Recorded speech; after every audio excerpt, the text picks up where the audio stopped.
नमस्कार, आपका जिला आपकी खबर में स्वागत है। मैं हूं आपके साथ केशव कुमार। शुरुआत करते हैं खबरों की। पीएम मोदी की परमिशन के बाद कोरोना की लड़ाई की जंग में अब 15 से 18 साल के बच्चे भी शामिल हो गए हैं। इस पर खुशी जाहिर करते हुए हरियाणा के मुख्यमंत्री मनोहर लाल ने ट्वीट कर प्रधानमंत्री मोदी का शुक्रिया अदा किया और कहा कि गुड गवर्नेंस डे के मौके पर health care workers, frontline workers, वरिष्ठ नागरिकों और 15 से 18 साल की उम्र के बच्चों को वैक्सीन लगवाने की घोषणा के लिए पीएम मोदी का आभार। इसके साथ ही गृहमंत्री अनिल विज ने भी ट्वीट कर प्रधानमंत्री मोदी का शुक्रिया अदा किया। साथ ही कहा कि ऐसा करने से कोरोना के खिलाफ चल रही लड़ाई को और भी ज्यादा मजबूती मिलेगी।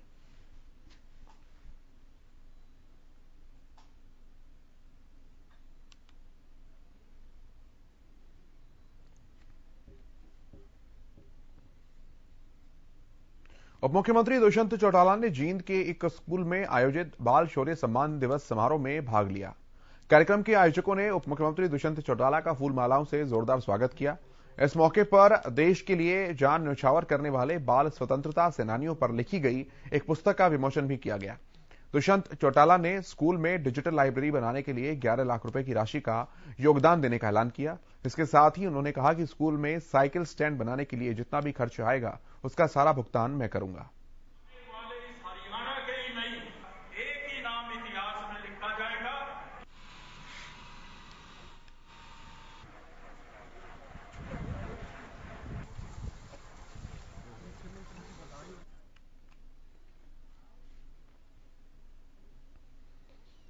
सिरसा विधायक गोपाल कांडा के जन्मदिन के मौके पर एलनाबाद अनाज मंडी स्थित दुकान नंबर 25 में निःशुल्क नेत्र जांच शिविर का आयोजन किया गया।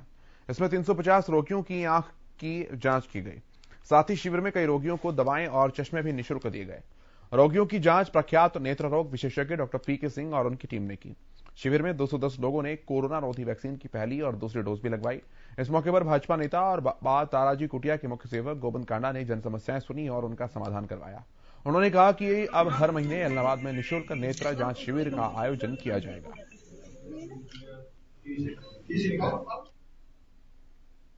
उसी के साथ साथ 29 तारीख का भाई गोपाल कांडा जी का भी जन्म दिवस मनाया जाता है, एक सूक्ष्म रूप से, समाज सेवी रूप से।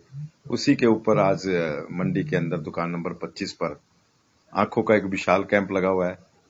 उसके अंदर भी लगभग अभी तक 300 के करीब की ओपीडी हो चुकी है और उसी ओपीडी में आज चश्मे और दवाइयां फ्री दी जा रही है और लगभग 35-40 ऑपरेशन निकले हैं, वो भी फ्री करेंगे। लेकिन वो ऑपरेशन सिरसा इनको जाना पड़ेगा, सिरसा जाकर होंगे। उसके साथ साथ आज, क्योंकि आपको पता है कि पूरे वर्ल्ड के अंदर जो महामारी चल रही है, उस महामारी को देखते हुए आज हमने यहाँ पर वैक्सीन कैंप भी लगाया था। उस वैक्सीन कैंप में भी अच्छे लोगों ने आज 170 के लगभग यहाँ लग चुकी है अभी तक, और अभी लोग बहुत बैठे हैं, इंतजार कर रहे हैं। तो ये तीनों कैंप आज भलाई के रूप में, जो लोगों के एक सूक्ष्म समाज सेवा के रूप में मनाए गए हैं। फरीदाबाद के एक निजी स्कूल स्थित ऑडिटोरियम में जेजेपी ने जन आशीर्वाद कार्यक्रम का आयोजन किया, जिसमें जेजेपी के राष्ट्रीय अध्यक्ष डॉक्टर अजय चौटाला शामिल हुए, जहां उनका जोरदार स्वागत किया गया। इस मौके पर नए स्वरूप में कृषि कानून वापस होने के केंद्रीय कृषि मंत्री के बयान पर अजय चौटाला ने कहा कि सरकार ने कमेटी गठित की। इस मौके पर उन्होंने जजपा में शामिल होने वाले लोगों को मंच पर पटका पहनाकर विधिवत रूप से पार्टी में शामिल किया।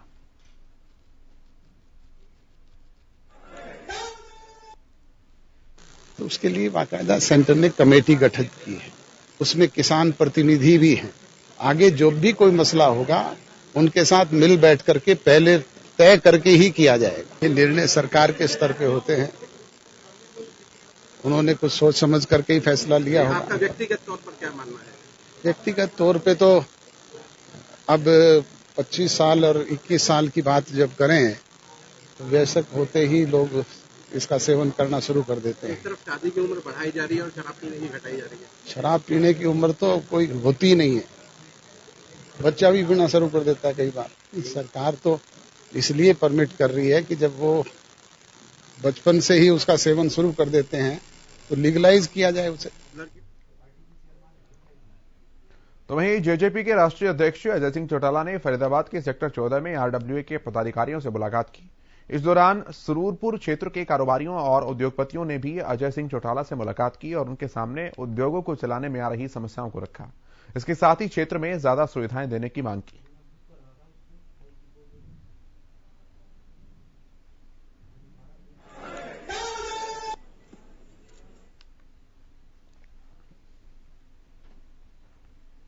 हरियाणा कांग्रेस पार्टी की तरफ से नूह में अनाज मंडी में विपक्ष आपके समक्ष कार्यक्रम का आयोजन हुआ।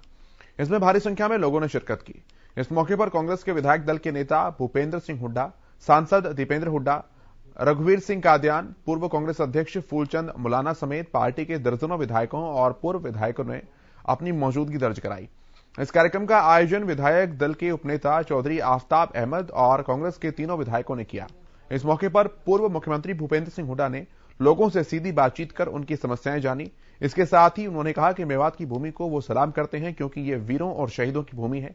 कार्यक्रम को संबोधित करते हुए भूपेंद्र हुड्डा ने कहा कि अगर कांग्रेस की सरकार आई तो सबसे पहले रेल, यूनिवर्सिटी और मेवात कैनल की मांग पूरी की जाएगी।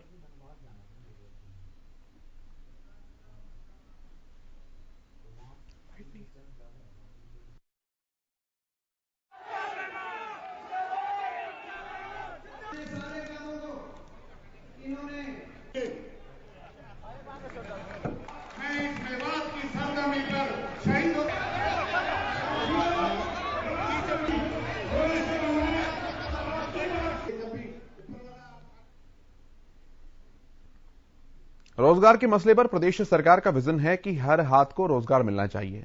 इसी दिशा में न केवल प्रदेश सरकार लगातार प्रयासरत है बल्कि भारतीय जनता पार्टी के विधायक भी अपने स्तर पर प्रयास कर रहे हैं। इसी कड़ी में तिगांव से भाजपा विधायक राजेश नागर ने आज अपने तिगांव क्षेत्र में युवाओं को रोजगार देने के लिए एक रोजगार मेले का आयोजन किया। विधायक नागर ने रिबन काटकर इस मेले का शुभारंभ किया। यह मेला तिगांव क्षेत्र के सेक्टर 37 के भाजपा विधायक राजेश नागर के कार्यालय पर लगाया गया। इस मेले में हजारों युवाओं ने भाग लिया। विधायक ने बताया कि यहां पर लगभग दर्जन भर कंपनीज आई हुई हैं जो इच्छुक और योग्य युवाओं को रोजगार देने के लिए एक छत के नीचे उपस्थित हैं। आज यहां पर दर्जनों भर कंपनियों के द्वारा करीब सैकड़ों योग्य युवाओं को रोजगार दिया गया।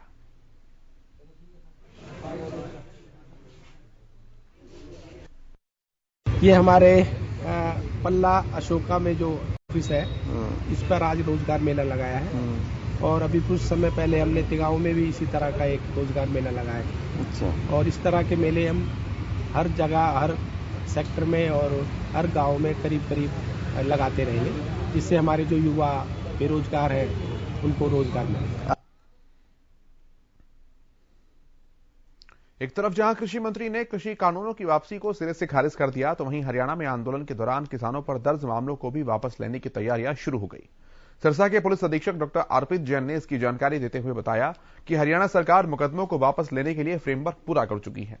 सरकार ने मुकदमों की वापसी की प्रक्रिया में सभी जिलों से आंदोलन की शुरुआत को लेकर अब तक दर्ज मुकदमों की स्टेटस रिपोर्ट मांगी है।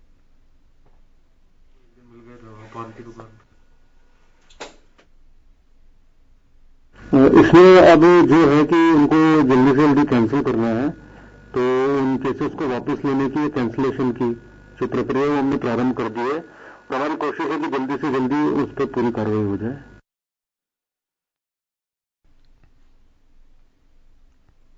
विकसित और विकासशील देशों के साझा प्रयासों से ग्लोबल वार्मिंग और जलवायु परिवर्तन की समस्या को लेकर महत्वाकांक्षी परियोजनाओं पर काम शुरू होने जा रहा है। इसके तहत देश भर में 10 गांव चिन्हित किए गए हैं। इसमें करनाल जिले का गांव तखाना भी शामिल है। तखाना गांव में महत्वाकांक्षी परियोजनाओं को शुरू करने की जिम्मेदारी नीलोखेड़ी फार्मर्स प्रोड्यूसर समूह को दी गई। तो वहीं भारत सरकार के अलावा जर्मनी के भी इस परियोजना के लिए आर्थिक मदद देने की बात कही गई। जर्मनी में इसकी शुरुआत करी गई थी और उसमें 190 एफपीओ दुनिया में सेलेक्ट हुए और जिसमें से इंडिया में 10 थे और हमारा जो एफपीओ है उसको भी उसमें 10 में पहला स्थान मिला है। तो जलवायु परिवर्तन के लिए काफी विचार विमर्श किया गया, साइंटिस्ट भी आए और उन्होंने अपने अपने विचार सबने रखे। हमारा कमेटी ने ये जलवायु परिवर्तन के लिए ये हमारे गांव को चुना है, जिसमें कि हम जलवायु परिवर्तन के लिए काम करने जा रहे हैं। जैसे कि हमारे जोड़ पहले बंद हो चुके थे, उनकी साफ सफाई नहीं थी, तो उनको हम दोबारा चालू करेंगे। डॉक्टर साहब के ने हमको समझाया, बताया कि भी ऐसे नहीं ऐसे करना, खेती में इससे बचत होती है, तो हम उसी हिसाब से चल के हमने शुरुआत कर दी है। मैंने तो और भी किसान शुरुआत करेंगे। गोहाना जिले में घर से कूड़ा उठाने वाले सफाई कर्मचारियों ने जिले के नगर परिषद के बाहर रविवार से अनिश्चितकालीन धरना शुरू कर दिया है। कर्मचारियों का कहना है कि ठेकेदारों ने उन्हें बिना नोटिस के बाहर निकाल दिया। इसे लेकर प्रदर्शनकारी कर्मचारियों ने नगर परिषद कार्यालय के बाहर धरना देना शुरू किया।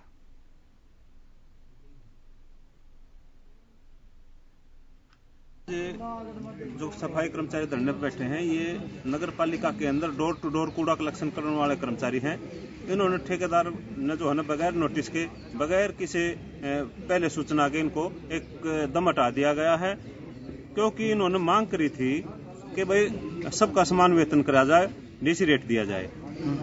ठेकेदार जो है महिला कर्मचारी को मात्र 6,000 रुपए दे रहा है और पुरुष कर्मचारी को 9,000 रुपए दे रहा है। तो ये डिफरेंस खत्म करा जाए और डीसी रेट दिया जाए। इस मांग को लेकर के इन्होंने ठेकेदार से बातचीत करी थी। ठेकेदार से बातचीत करने से ठेकेदार बौखला गया कि डीसी रेट ना देना पड़ जाए, तो इसको एकदम से जो है ना इनकी आवाज दबाने के लिए इनको कह दिया भाई तुम अपने घर जाओ। Haryana PWD mechanical workers union से संबंधित कर्मचारी संघ ने सरकार की निजीकरण नीतियों के खिलाफ आगामी रूपरेखा तय कर ली है। कर्मचारी नेताओं का यह कहना है कि हरियाणा सरकार जन स्वास्थ्य अभियांत्रिकी सिंचाई भवन और मार्ग शाखा विभाग को निजीकरण के तहत समाप्त करना चाहती है।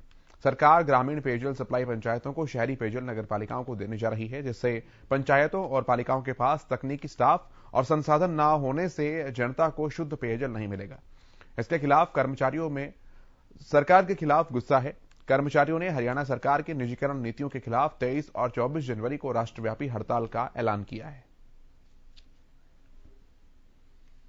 अब हम इस आंदोलन को सर्व कर्मचारी संघ के साथ मिलकर इसको और विस्तार करेंगे। सभी प्रकार के कैटेगरी को, कच्चा पक्का, एनपीएस, पुरानी पेंशन को सभी को लेकर, छटनीग्रस्त कर्मचारियों को लेकर एक बड़ा आंदोलन का निर्माण करेंगे। और बड़े आंदोलन में 22 और 23 फरवरी को हम 23-24 फरवरी को हम हड़ताल करेंगे। सरकार के साथ आखिरी युद्ध, मतलब जो एक आंदोलन होता है वो हम करेंगे। इस विभाग के निजीकरण के विरोध में 23 और 24 तारीख को बाकायदा राष्ट्रीय ट्रेड यूनियनों के आह्वान पर, बैंक बीमा भी उसमें शामिल है, उनके आह्वान के ऊपर हम 100% 2 दिन के राष्ट्रव्यापी हड़ताल में भाग लेंगे। इसके बावजूद भी सरकार ने जो हमारी मांगे हैं, चाहे पैनल गार्ड की, चाहे टर्म अपॉइंटी की, चाहे पंचायती पंप ऑपरेटर की है, चाहे हमारी वेतन विसंगतियां दूर करने की बात है, चाहे वेतनमानों में जो संशोधन किए जाने हैं, जो हमारे सर्विस रूल है उसमें की बात है, तो हम सबको लेकर के विरोध दर्ज कराएंगे। पुलिस ने कृषि विभाग के उप मंडल अधिकारी की शिकायत पर आवश्यक वस्तु अधिनियम के तहत 2 लोगों के खिलाफ मामला दर्ज किया है। एसआई पवन कुमार की अगर माने तो एक व्यक्ति ने कृषि विभाग के उप निदेशक को शिकायत की थी एक खाद विक्रेता की, और कालाबाजारी वो कर रहा है, ये बात बताई थी। इसके बाद कृषि विभाग की टीम ने छापा मारा और 141 कट्टे जब्त किए।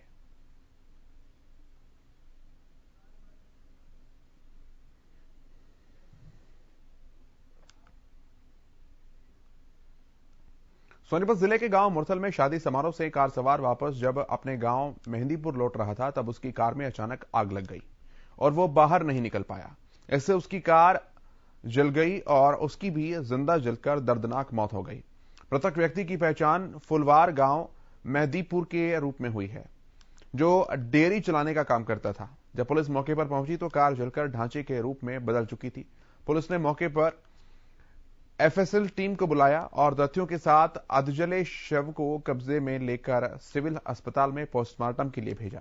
परिजनों ने बताया कि वो कल शाम 5 बजे के बाद मुरथल शादी गया था, लेकिन घर वापस नहीं लौट पाया। हमें सूचना मिली थी कि नांदनौर रोड पे एक गाड़ी जली हुई है और उसके अंदर जो बैठा व्यक्ति है वो भी जलने के कारण उसकी मृत्यु हो चुकी है। जो हम मौके पाए हैं, एफएसएल टीम बुलाई गई है। जो देखने से ऐसा प्रतीत हो रहा है कि रात के समय किसी व्हीकल के साथ टक्कर लगने के कारण ये एक्सीडेंट हुआ है और जिसमें व्यक्ति बाहर ना निकल सका हो और गाड़ी के अंदर ही जलने के कारण। फतेहाबाद के सिरसा रोड पर स्थित एक निजी होटल से खाना खाकर बाहर आए युवक पर 3 बदमाशों ने डंडों से हमला कर दिया और मौके से फरार हो गए। घायल युवक को गंभीर हालत में नागरिक अस्पताल में भर्ती करवाया गया। जानकारियों के मुताबिक पिछले काफी समय से शहर में स्थित दुकानों को लेकर युवकों में विवाद चल रहा था। इसके बाद बदमाशों ने हमला कर दिया, तो वहीं मारपीट की पूरी वारदात सीसीटीवी में कैद हो गई है और पुलिस ने अज्ञात बदमाशों के खिलाफ मामला दर्ज कर जांच शुरू कर दी है।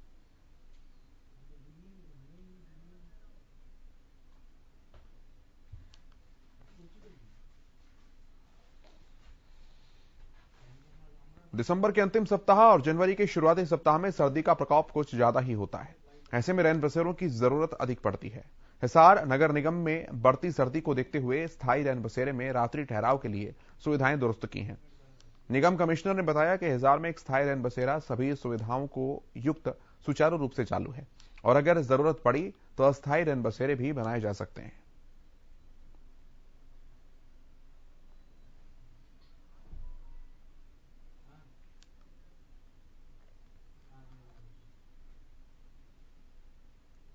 पलवल के कैंप मार्केट में छोले भटूरे की दुकान के दुकानदार के साथ करीब 8-10 युवकों ने मारपीट की। दुकानदार के साथ हुई मारपीट के विरोध में गुस्साए दुकानदारों ने अपनी दुकानों को बंद कर मौके पर पुलिस को बुलाया और पुलिस से जल्द आरोपियों को गिरफ्तार करने की मांग की। मौके पर पहुंचे कैंप थाना प्रभारी ने दुकानदारों को आश्वासन दिया कि जल्द ही आरोपियों को गिरफ्तार किया जाएगा, जिसके बाद दुकानदारों ने करीब 1.5 घंटे के बाद अपनी दुकानों को खोला।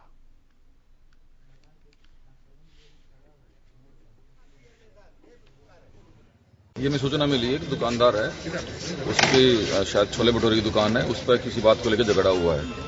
एक बार तो 2 लड़के आए थे, वो वापस चले गए हैं। तो दोबारा कहते हैं कि एलिगेशन ये है कि गाड़ी में आए, स्विफ्ट गाड़ी के अंदर 5-6 लड़के जिन्होंने उनके साथ मारपिटाई करी है और इस झगड़े में शायद दुकानदार की चेन का कुछ पार्ट में मिसिंग उसने लिखवाया है। उसमें FIR कर रहे हैं और जल्द से जल्द जो भी झगड़ा करने वाले लड़के हैं उनको अरेस्ट कर। आपका जिला आपकी खबर में इतना ही, लेकिन हरियाणा न्यूज पर खबरों का सफर लगातार